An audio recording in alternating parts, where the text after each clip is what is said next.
Jesus Christ said, "I will build my church." For more than 2,000 years, he's been doing all that he promised.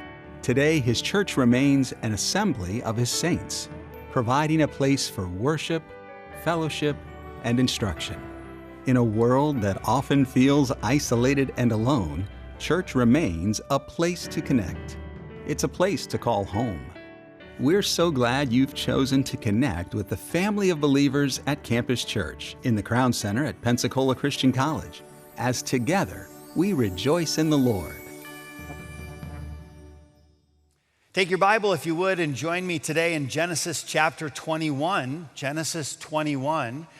We find that we remain in this section in Genesis where God is giving commands. Now, the command today in our passage is going to be a bit more subtle. But what we're finding is that Abraham is coming to a place of maturity where he begins to do the commands of God without God having to say it. You know, there's a point in our lives when it feels like we're being told continually, do this, don't do that. But there comes a point when we start to internalize truths and they become our own. We don't have to have someone saying, hey, do this and do that. We simply find that those commands that have been external have become internal.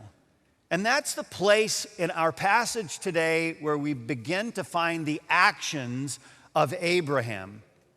Now, again, in this section, we're going to find that he starts to do something, and it's not only going to be reflective of Abraham, it's going to be reflective of Abraham's God. The title of our message today is How to Protect Your Name. How to protect your name. So do you remember what God had promised to Abraham? And he had promised this way back in Genesis chapter 12. God had said, and I will make of thee a great nation, and I will bless thee, and, notice this, make thy name great, and thou shalt be a blessing. Now, I want us today to take notice, turn our attention to how Abraham navigates through a situation that could have exploded. And he protected his name, and I would even submit, more importantly, he protected the name of the one that he was representing. He protects the name of God.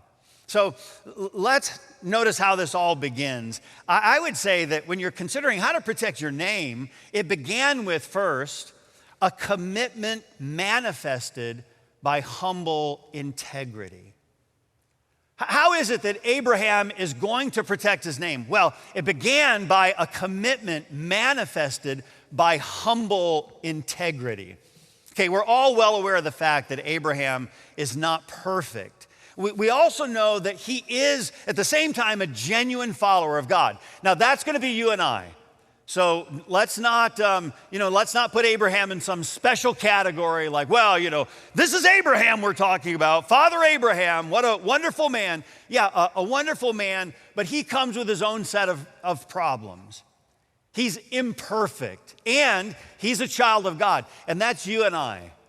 We're just exactly the same. We're children of God. We're called to be ambassadors, representatives, bearing his name among the lost, a light in the darkness of this world. We're just like Abraham. But I would also submit that Abraham is living his life in such a way that people are recognizing he is not perfect, but he is a genuine follower of God. He's not perfect, but he is a genuine follower of God. Integrity doesn't need self-promotion.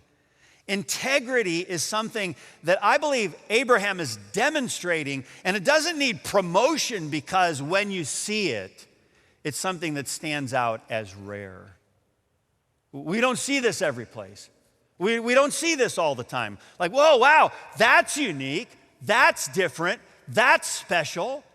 We don't have to point to, hey, I want everyone to know I am walking in integrity. You don't even have to say it because it's so rare that when people find it, It stands out as that jewel, so to speak, against the black velvet of today's culture, specifically of today's sin. Genesis chapter 21, your Bibles are open there. Look down at verse number 22. Genesis 21, beginning in verse number 22. Here the Bible reads, "And it came to pass at that time that Abimelech and Phicol, the chief captains of his host, spake unto Abraham." Now, let me note, these are Philistines, okay? These are Philistines, and they're coming to Abraham saying, "God is with thee in all that thou doest. Now therefore swear unto me here by God that thou wilt not deal falsely with me, nor with my son, nor with my son's son.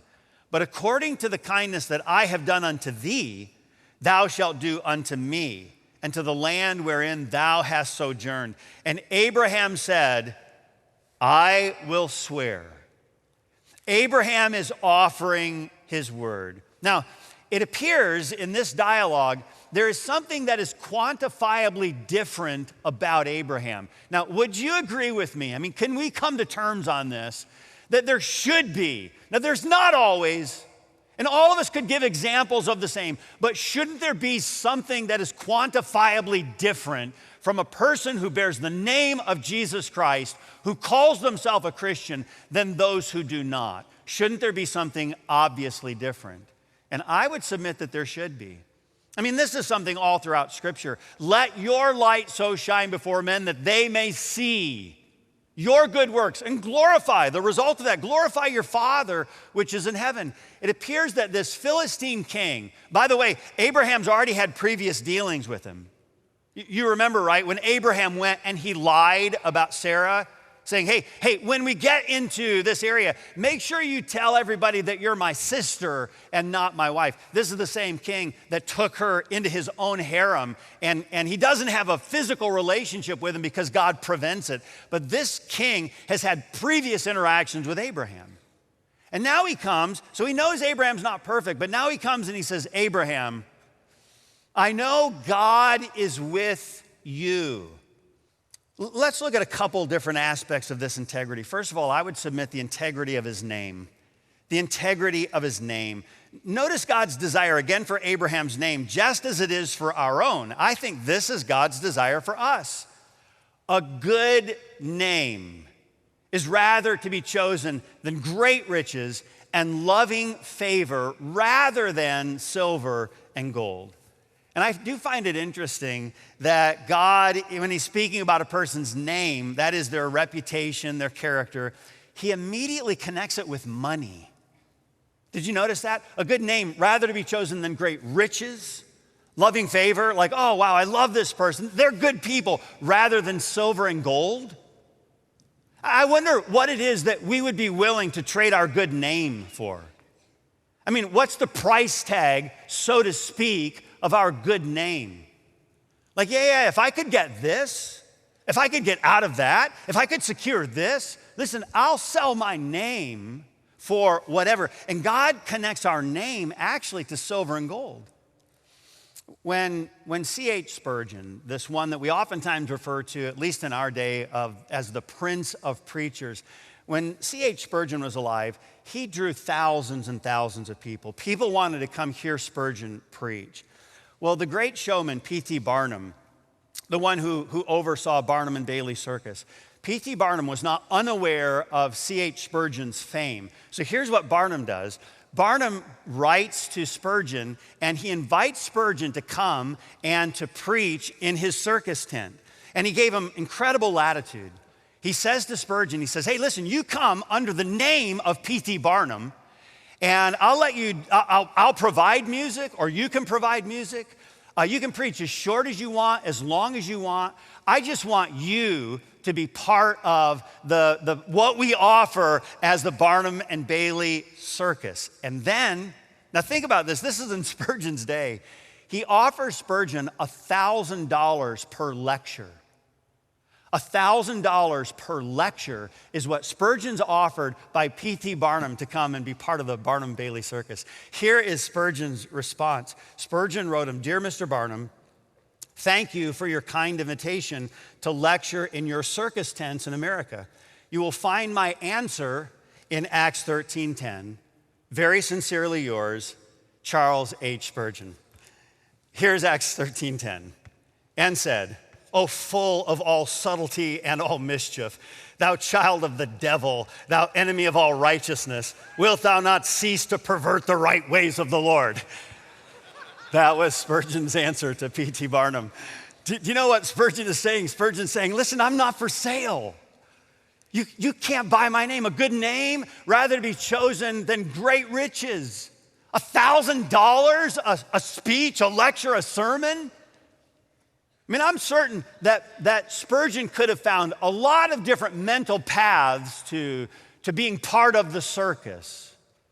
But Spurgeon was more concerned about his name than he was anything else. That's a person whose name is connected to what we might refer to as integrity.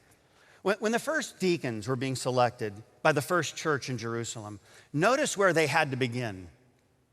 Wherefore, brethren, look ye out among you 7 men of honest report.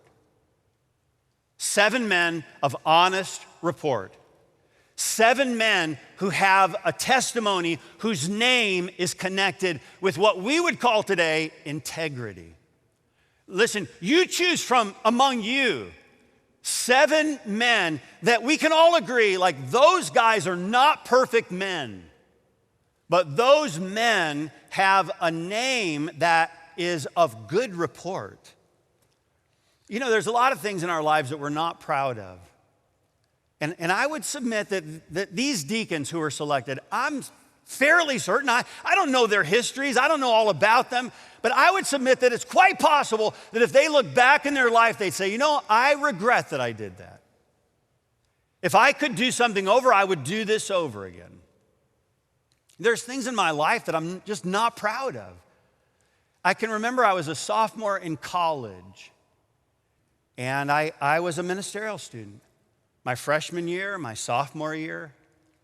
I met somebody some way into my sophomore year. It wasn't the beginning of the year, it was well into the year. I met someone, and casual conversation between college students oftentimes include, hey, what's your major? And a sophomore student, or I don't know if he was a freshman or sophomore, I was a sophomore. He said to me, hey, Jeff, what's your major? And I said, I'm a youth ministries. And I will never forget his response. And to this day, I'm not proud of it, but wow, the impact that it had on me. He paused. He said, what's your major? I said, I'm youth ministries. He says, well, wow, you're a ministerial student? And I will tell you, to this day, that statement had a profound impact in my life. Again, you know, we can't replay the tape of our lives, but I would submit to you that there is a dramatic, quantifiable, visible difference about my life between my sophomore and my junior years of college. Because I started to get serious about what it was that I was doing with my life, the one I'm representing. What am I doing with my name? I'm a ministerial student. I'm studying at a Christian college so that I can go out and represent the name of Jesus Christ. And when someone asks me just what my major is, and I say, yeah, I'm a ministerial student. Whoa, you're ministerial? I mean, it really doesn't matter. I could have been accounting. I could have been whatever. You could name the major. But if they said, hey, Jeff, are you a Christian? Really, that's in a sense what they're saying. So are you a Christian? Yeah, I'm a Christian. I'm studying to represent Jesus. Whoa, wow. They could have said, you're a Christian. Your actions seem inconsistent with your title. What we find regarding the life of Abraham is imperfections all along the way. But we also see that this is a man that others could see, wow, there is something about your life. God is with you. In 1 Peter chapter 2, verse number 12, the Bible says, having your conversation. That word conversation, it just means your lifestyle. Having your conversation, your lifestyle, honest among the Gentiles. That is the lost. That whereas they speak evil against you as evildoers, they speak against you as evildoers, they may by your good works, which they shall behold, glorify God in the day of visitation. Listen, what you're going to do is effectively leave them speechless because what they're saying about you is inconsistent with the manner with which you are acting or behaving. That nobody can come to you and say, hey, what about this? And by your good works, in a sense, you put to silence evil men. A good name produced by good works is to be the reality of our Christianity, and it should be recognized as the irrefutable evidence of our Christian faith. You know, the first thing you see is the integrity of his name. And then look a little bit further, you see the integrity of his word. Abraham had failed regarding his word in the past, but not now. He had lied about his wife in the past, but it appears he understands and has grown regarding the integrity of his word. So notice what he says. When asked to deal kindly with Abimelech's son and grandson, he says at the end of verse number 24, and Abraham said, I will swear. He says, I am giving you my word. And now, interestingly, his word is only as good as his name. And so Abraham says, okay, I swear, I give you my word. In Psalm chapter 15, when speaking about the people that dwell with God, the Bible says that this kind of person is the person that sweareth to his own hurt and changeth not. Sweareth to his own hurt. Like, listen, I'm telling you, I'm going to do this. And then circumstances seem to change. Like, oh, well, I didn't understand this then. And I would never have made that commitment if I would have known. He said, no. This person, they make a promise, a commitment. I swear to you, I'm going to do that. Now, they're going to do that even if circumstances have changed to their own hurt. We're continually fed a message today of self-care. And you have to look out for yourself. And that often translates into your word is only to be kept as long as it benefits you. If you've ever given your word about something, but a better offer comes along or a new pursuit or something that catches your eye, then that is enough to invalidate your word. Abraham's about to give his word to something and it was meaningful. Certainly, our word should be the same. Again, the word integrity communicates the idea of wholeness.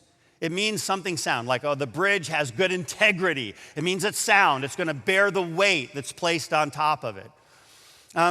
When we start to think about integrity, it communicates, again, this idea of soundness, wholeness.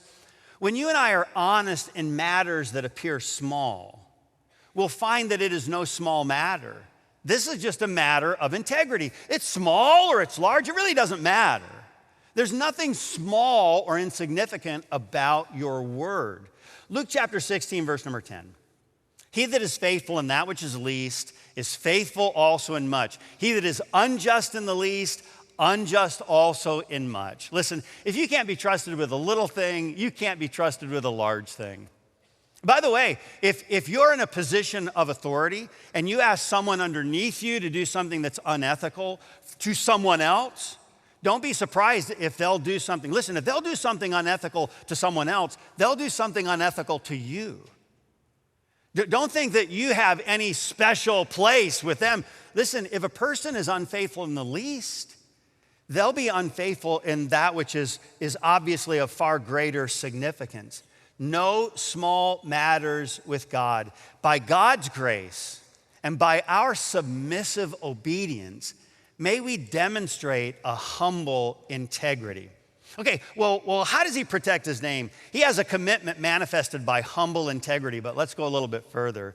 We see a confrontation marked by honest transparency. A confrontation marked by honest transparency. All right, so it's just us in here today. Let me ask this question. How many of you are what you would call yourself to be? How many of you are non-confrontational people? You do not like confrontation. Raise your hand if that's you. All right?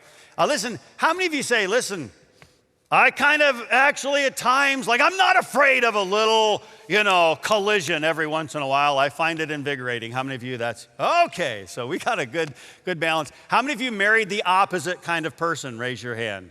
You guys have some humdingers. Okay, so So, every once in a while, we have these things that like, oh, confrontation. I don't know that I want to do that. I don't like confrontation. I don't know that Abraham liked it, but I will say there was something about the confrontation that's about to take place that is marked by an honest transparency. Hey, let's just put this all out on the table. Abraham and Abimelech are about to deal with something of a smaller scale before it becomes an issue of a much larger scale. And that is one of the wonderful principles we can learn today. They're going to deal with something on a smaller scale before it explodes into full-scale war. And, Abraham had already given his word to treat Abimelech with kindness, so he's already given his word.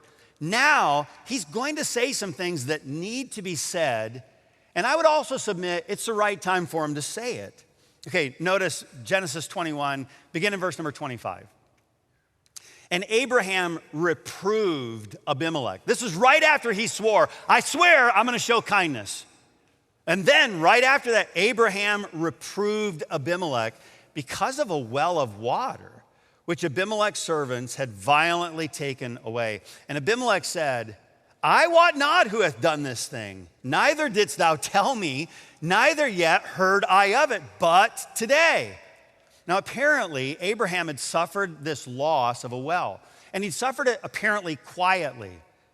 His herdsmen had been out. Water is a scarcity. It is highly valuable. They had dug quite a well, a really nice well. And then Abimelech's herdsmen come along, and they had violently taken away the well from Abraham's herdsmen. There was an issue between Abimelech and between Abraham by proxy, according to their herdsmen.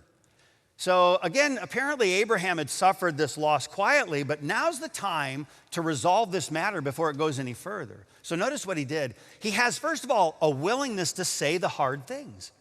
A willingness to say the hard things. Again, verse number 25 tells us in our text that Abraham reproved Abimelech. And the word reprove, it means to correct.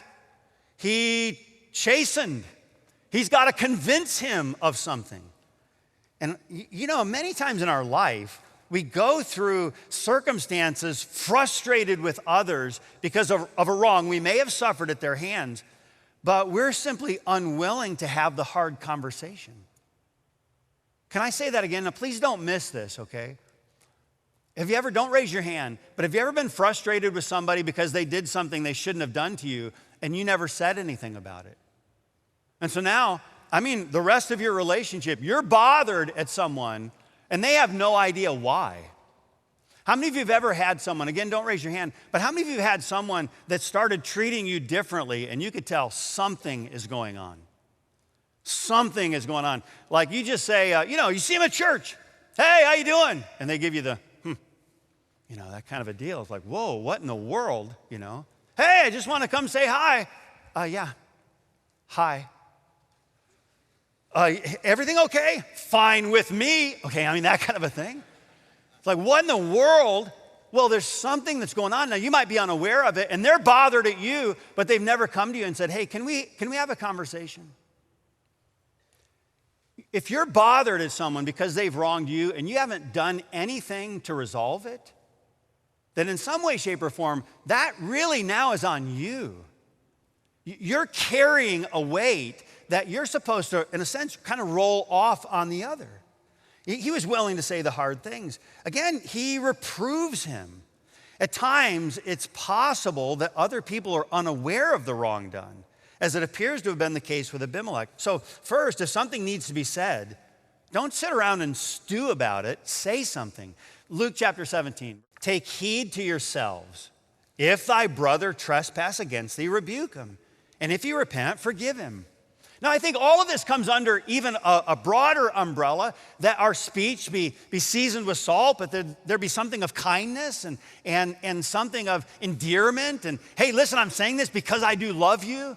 I'm not saying this because I'm your enemy and I'm mad at you and I'm going to make you. That's not the idea. The idea is, hey, listen, I care about you. Can we talk about something? And we shouldn't only be willing to say something to those who have wronged us. We should be ready to say something when we are in the wrong. Say something when not just when someone else has wronged us, but when we are the ones who are in the wrong. Therefore, Matthew 5:23-24, if thou bring thy gift to the altar, and there rememberest that thy brother hath aught against thee, leave there thy gift before the altar and go thy way. First be reconciled to thy brother, and then come and offer thy gift. Do you know if Abraham would have made this agreement with Abimelech, I swear I'm going to show kindness. And then he goes back and he tells his herdsman, hey, listen, I've made a promise to Abimelech that I'm going to treat him and his son's sons, we're going to treat them with integrity. And his herdsmen say, Abraham, what did you do about the matter of the well? Well, I didn't do anything about that. There's going to still be some really challenging relational issues between the herdsman of Abimelech and the herdsman of Abraham. Abraham was willing to say the hard things. And then I would also just submit briefly, he's waiting to say the right things, waiting to say the right things. He was willing to say the hard things. He was willing and waiting to say the right things. This was the time for this conversation. And Abraham didn't lose the open door of opportunity. Clearly, he's not looking for a fight, but it appears he wasn't going to avoid one either. I mean, this is the guy who had armed the servants in his own home, and he goes out and he fights against 4 kings and defeats them. So Abraham, he knows how to face conflict, but he appears to have just dealt with the loss of the well patiently. Now the time had come. The door was open, and Abraham is willing to walk through the door. Okay, the things that we've seen so far, how do you protect a name? Well, Abraham protects his name by a commitment that's manifested by humble integrity, a confrontation marked by honest transparency, and then let's look at the last thing, and that is a conclusion motivated by helpful civility. Now, don't miss this, okay? This is important in our day and age. We have a conclusion that is motivated by helpful civility. Again, Genesis 21, let's start in verse number 27. And Abraham took sheep and oxen and gave them unto Abimelech. And both of them made a covenant. And Abraham set 7 ewe lambs of the flock by themselves. And Abimelech said unto Abraham, what mean these 7 ewe lambs which thou hast set by themselves? For he said, for these 7 ewe lambs shalt thou take of my hand, that they may be witnesses unto me that I have digged this well. Wherefore he called that place Beersheba, because there they swear, both of them. Okay, what modern monarchs desire the most at the close of an incredible campaign is what these two were seeking before the battle ever began. You see, most of the time, you're going to have these 2 warring factions. They come together and wham, the explosion, the battle begins. But do you know what these 2 do? Before the battle ever begins, they're seeking peace that most of the time war-weary combatants are seeking at the end of the war. This is wisdom on both of their parts. And the conclusion here is motivated by this beautiful, helpful civility.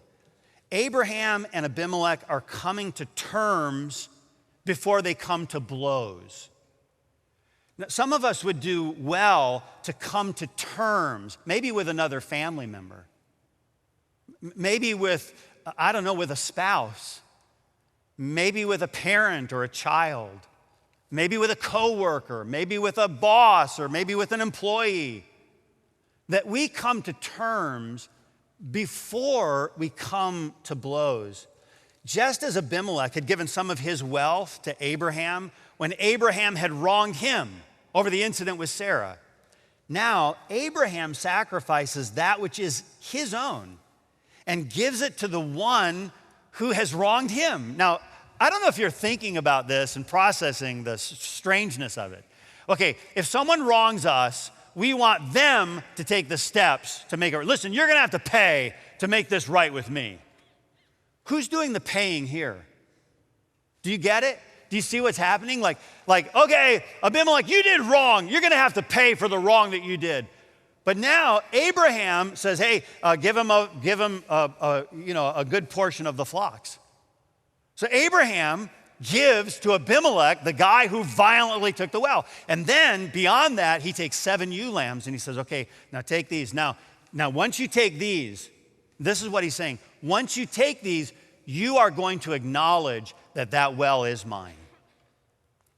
Do you remember when Abimelech returns Sarah, he enriches Abraham and he says, listen, now there's going to be no question about the fact, first of all, that I'm innocent in this matter. And secondly, I'm giving you this, you are acknowledging that you guys didn't do right, but I'm doing right by you. Okay, now, again, don't miss this as we close. Don't miss this. Do you know, I believe that when you and I are wronged, part of the backwards thinking that we have is, I'm going to make them pay. I'm going to make my spouse pay, and I'm going to give them the silent treatment because they've wronged me. Fine, 2 can play at that game. They're going to wrong me. Now I'm going to start wronging them. Fine, yeah, okay. My employer does this. Oh, let me tell you, they wronged me, or at least I perceive that wrong. Let me tell you, this is what I'm going to do to them. Yeah, this other family member. You won't believe the things that they've been doing to me, the problems that they've caused in our family. Listen, they started that, but they're going to pay for what they just did. Who's the one that's paying in this dynamic? Do you know, if we were to fast forward and look at the life of Joseph, which we one day will do in the book of Genesis, if we were to fast forward, who's the one that pays when it comes to his wrong? And who is it that's not embittered because of the wrong done? Who is it the one who says, listen, I know you intended this for evil, but as I stand back and as I look at the big picture, I know that there is a God who sits in heaven and God has intended this for my good. You know, when you think about the dynamic of they did wrong, they're going to have to pay. So often, when it comes to restoration, we want the one who has done the wrong to be the one who makes the biggest payment. But isn't it interesting that in the pattern not only set for us by Abraham, but the pattern set for us by Jesus, the one who did no wrong, he is the one, the wronged party, who made the greatest of payments.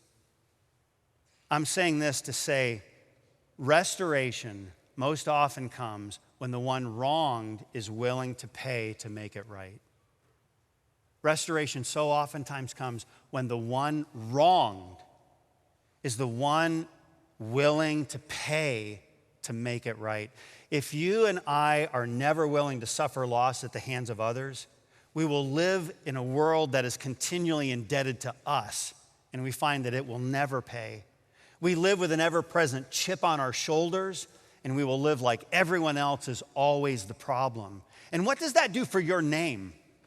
And what does it do for the name of Christ?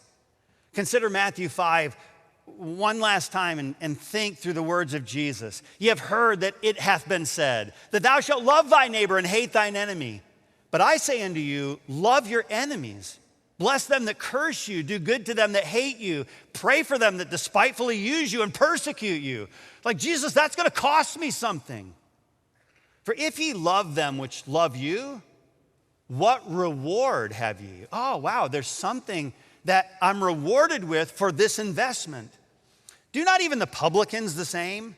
And if ye salute your brethren only, what do ye more than others? Do not even the publicans so?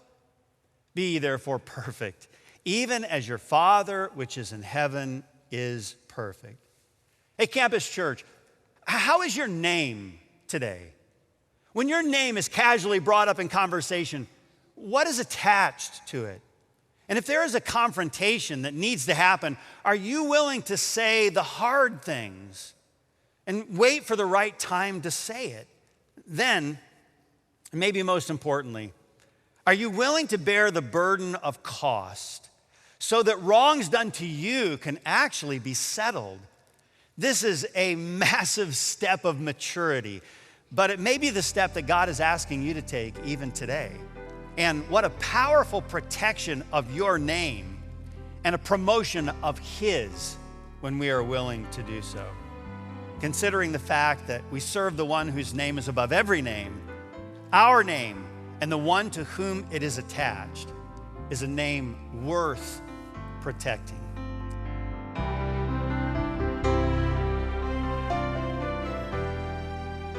We're glad you joined us for Rejoice in the Lord. You can connect with us anytime at rejoicetv.org or on demand where streaming content is found. Your tax-deductible gift is vital to help sustain this ministry. Your support for Rejoice in the Lord enables us to spread the gospel around the world. Encouraging Christians and reaching people for Jesus. This is Rejoice in the Lord.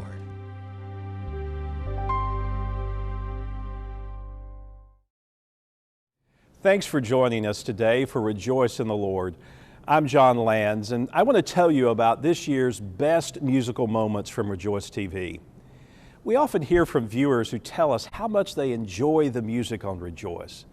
And for several years now, we've assembled a collection of songs that we think are the best musical moments.